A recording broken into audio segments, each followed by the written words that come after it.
اس لیے دوستو، عطا اللہ شاہ بخاری رحمۃ اللہ علیہ نے انگریزوں سے کہا تھا، انگریز کام کو تو سن لو، تو کیا تم یہ سمجھتے ہو ظالموں؟ عطا اللہ شاہ بخاری قرآن اسے مانتا ہے جو کاغذ پر ہے۔ فرمایا ظالموں، عطا اللہ شاہ بخاری قرآن اسے مانتا ہے جو ہمارے بچے کے سینوں میں محفوظ ہے۔ اس لیے کسی شاعر نے کیا خوب کہا، کتابوں میں جو افضل ہے اسے قرآن کہتے ہیں، کتابوں میں جو افضل ہے اسے قرآن کہتے ہیں، اتارا ہے اسے جس نے اسے رحمان کہتے ہیں۔ سجا لو اپنے سینوں میں قرآن کے 30 پارے کو، سجا لو اپنے سینے میں قرآن کے 30 پارے کو، زمانہ بھر سے حافظ قرآن ہے۔ محترم سامعین کرام،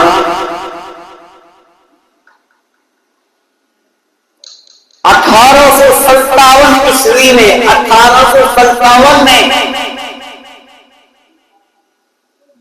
جب جنگ آزادی اپنی شباب پر تھی،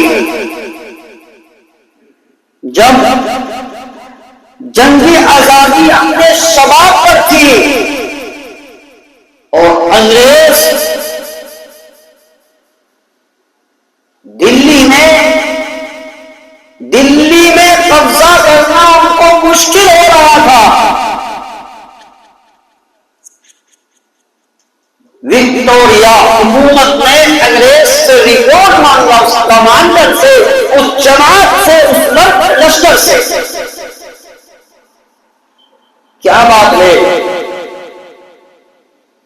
کیا وجہ ہے، اتنی پریشانی کیوں ہو رہی ہے؟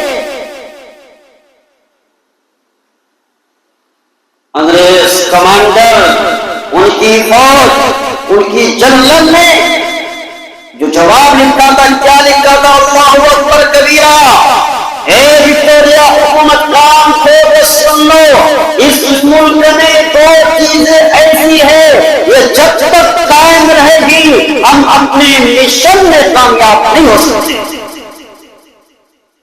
جب تک یہ اپنے مشن میں کامیاب ہو سکتے ہیں، 2 چیزیں جب تک رہے گی ان کے پاس، ایک وکٹوریا حکومت سے کیا کہا انگریز نے؟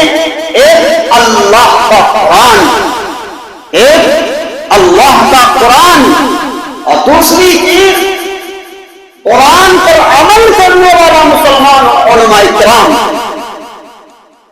انگریز نے کہا اگر یہ 2 چیزیں موجود رہے گی ہم جو ہے قیامت تک اپنی حکومت کو قائم نہیں کر سکتے ہیں، ملک ہندوستان کو ہم فتح نہیں کر سکتے ہیں، دہلی کے تخت پر قابض نہیں کر سکتے۔ برطانیہ سے آرڈر آیا، فرمان جاری ہوا برطانیہ ملک سے، جتنے قرآن ہندوستان کے اندر میں ہے، جتنے مدارس ہندوستان کے اندر میں ہے، وہاں سے آرڈر آیا اس کو چلا دو، اور جتنے علماء کرام ہندوستان کے اندر میں اس کو بھی جلا دو۔ تاریخ میں لکھا ہے، رب کعبہ کی قسم، ایک دن میں 3 لاکھ علماء کرام کو جلایا گیا، ایک دن 3 لاکھ علماء کرام کو جلایا گیا تھا۔ ہم نہیں کہتے ہیں، انگریز کی تاریخ کہتی ہے، انگریز کی ہسٹری کہتی ہے، خدا کی قسم شاملی کے میدان سے لے کر خیبر سے لے کر دلی کے چاندنی چوک تک، دلی کے چاندنی چوک سے لے کر خیبر تک، خیبر سے لے کر بالا کوٹ کے پہاڑی تک کوئی ایسا طرف نہ تھا جو علماء کی، مشائخ کی، مسلمانوں کی گردنیں لٹکی نہ ہو۔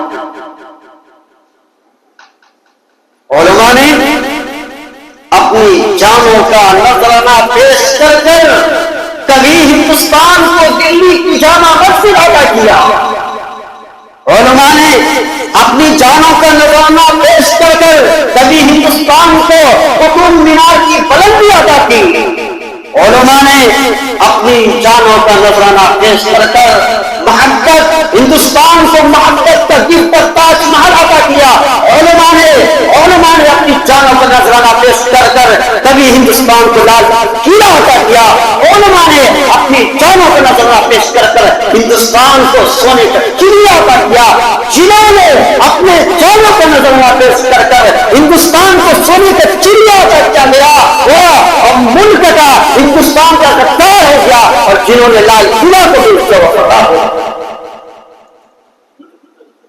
شاعر یوں کہتا ہے، جب گلستان کو میں کہتا ہوں جب ہندوستان کو خون کی ضرورت پڑی، جب ہندوستان کو خون کی ضرورت پڑی تو سب سے پہلے ہی گردن ہماری کٹی، ہم سے کہتے ہیں یار چمن، یہ چمن ہے ہمارا تمہارا۔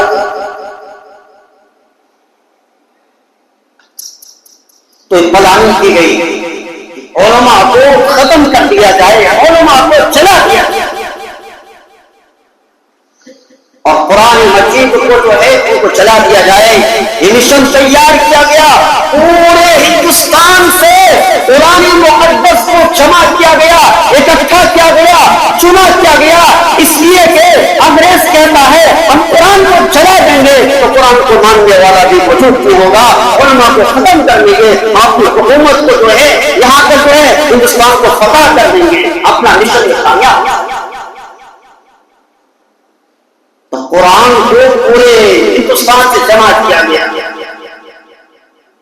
ایک جگہ اکٹھا کیا گیا، اور چونتے ہوئے جمع کرتے ہوئے دیوبند کی سرزمین وہ انگریز آتا ہے اپنی فوج کے ساتھ، اپنی لشکر کے ساتھ، اپنی کمانڈر کے ساتھ دیوبند کی سرزمین پر داخل ہوتا ہے، اور دیکھتے کیا ہے، ایک وقت کا ولی، وقت کا شیخ الحدیث، وقت کا عالم دین رشید احمد گنگوئی رحمۃ اللہ علیہ، دیکھتے اس کی نظر پڑتی ہے انگریز کی کمانڈر پر، دیکھتے کیا ہے ان کے ہاتھ میں کچھ کتابیں ہیں، فرماتے ہیں تم کون ہو، تمہارے ہاتھ میں کیا ہے؟ انگریز کہتا ہے میرے ہاتھ میں قرآن ہے، میرا مشن یہ ہے ہم جب تک قرآن کو نہیں چلا دیں گے ہم ہندوستان کو قابض نہیں ہو سکتے ہیں، ہم فتح نہیں کر سکتے ہندوستان کو، اس لیے میرا مشن یہ ہے، ہم کو معلوم چلا کہ دیوبند میں بہت کتب خانہ ہے، بہت قرآن ہے، اور قرآن کو جمع کر کے آگ لگا دیں گے، میرا مشن ہے۔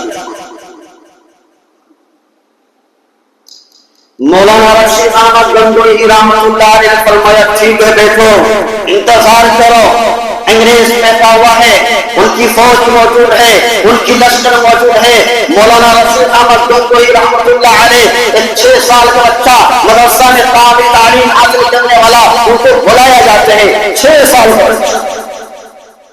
اس لیے امام غزالی رحمۃ اللہ علیہ سے کسی نے سوال کیا، امام غزالی آپ نے قرآن کو کیسے پایا؟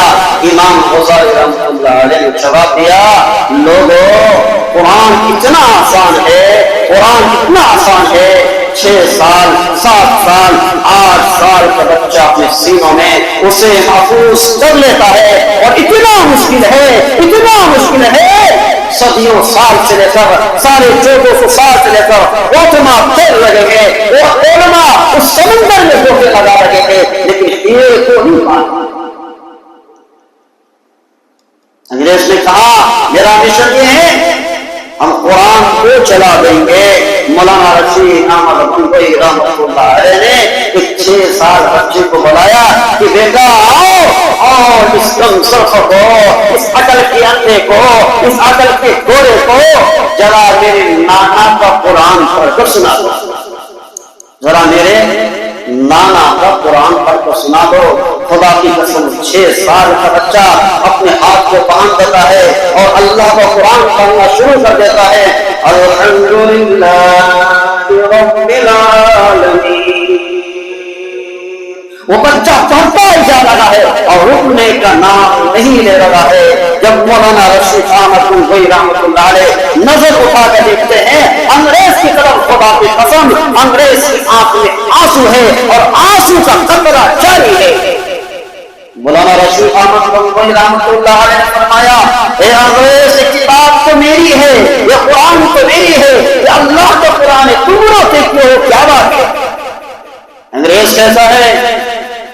مولانا اس بچے کو منع کر دو، اس بچے کی زبان پر لگام لگا دو، اس بچے کو منع کر دو، اگر 2-4 آیتیں اور پڑھ لے گا تو میرا جگر پھٹ کر بھاگ جائے گا۔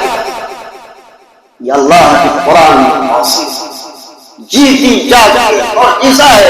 مولانا رشید احمد گنگوئی رحمۃ اللہ نے فرمایا اے انگریزوں، اگر تم کاغذ کے قرآن کو اور کاغذ کے حروف کو جلا دو گے، تم بدلاؤ یہ 6 سال کے بچے جو قرآن مقدس کو اپنے سینے میں محفوظ کیا ہے، ان کے سینے کو کیا کرو؟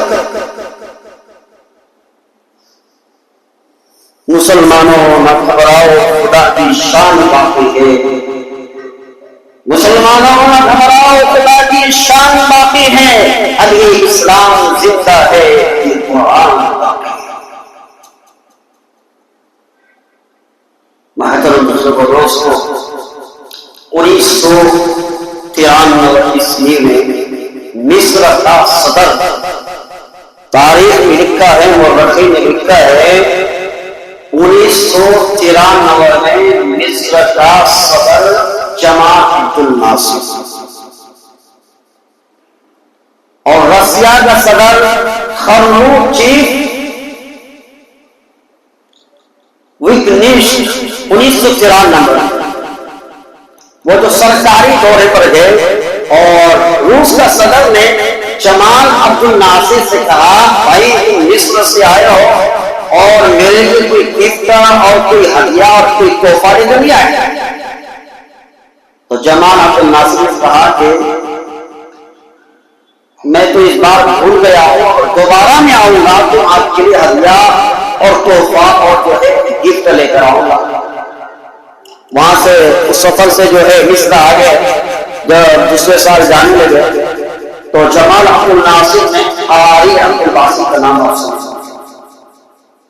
آج بھی وہ موبائلوں کے اندر میں ان کی غیرت کو، ان کی تلاوت کو سن سکتے۔ تو جمال عبد الناصر نے قاری عبد الباسط سے کہا کہ آپ کو روس جانا ہے میرے ساتھ، روس کے سفر میں سرکاری دورہ ہے۔ تو جمال عبد الناصر قاری عبد الباسط کو لے کر جو ہے روس جاتے ہیں سفر میں، اور روس کے صدر کی پارلیمنٹ میں داخل ہوتے ہیں۔ تو روس کے صدر نے جمال عبد الناصر سے کہا کہ بھائی اس سال جو آئے ہوں گے کوئی گفٹ لے کے آئے ہو، کوئی ہدیہ لے کر آئے ہو، کوئی تحفہ لے کر آئے ہو؟ تو جمال عبد الناصر نے کہا میں آپ کے لیے ضرور لے کر آیا ہوں، ہدیہ اور تحفہ لے کے آیا ہوں۔ تو وہ جو مصر جو روس کا جو صدر تھا انہوں نے سوچا کوئی سونا ہوگا، کوئی چاندی ہوگی، کوئی جو ہے انگوٹھی ہوگی گفٹ میں۔ تو جمال عبد الناصر نے کہا میں آپ کے لیے ایسا تحفہ لے کر آیا ہوں جو آسمان والوں نے زمین والوں کے لیے بھیجا ہے، جو آسمان والوں نے زمین والوں کے لیے بھیجا ہے۔ تو کہا کہ دکھاؤ تو ذرا یہ گفٹ کیا ہے؟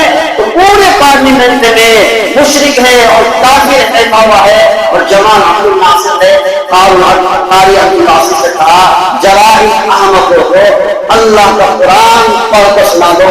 اللہ کا قرآن پڑھنا قاری عبد الباسط شروع کرتے ہیں۔ خدا کی قسم جمال عبد الناصر کی جب نظر پڑتی ہے چیخ کھڑو انگلش کے وہ اللہ کا قرآن سن کر رو رہا، اللہ کا قرآن سن کر رو رہا تھا۔ مسلمانوں اللہ کا قرآن سن کر کافر ہوتا ہے، اللہ کا قرآن صرف سن کر پتھر برساتا ہے، اللہ کا قرآن سن کر کبھی انگریز کا جگر پھٹنے لگتا ہے۔ لیکن آج بڑے افسوس کی بات ہے، آج بڑے افسوس کے ساتھ کہنا پڑتا ہے آج ہمارے آنکھوں میں آنسو کا قطرہ نہیں ہے، آج جو ہے ہمیں رونا نہیں آتا ہے۔ قرآن پڑھنے کا لطف کیا ہے، قرآن پڑھنے کا مزہ کیا ہے۔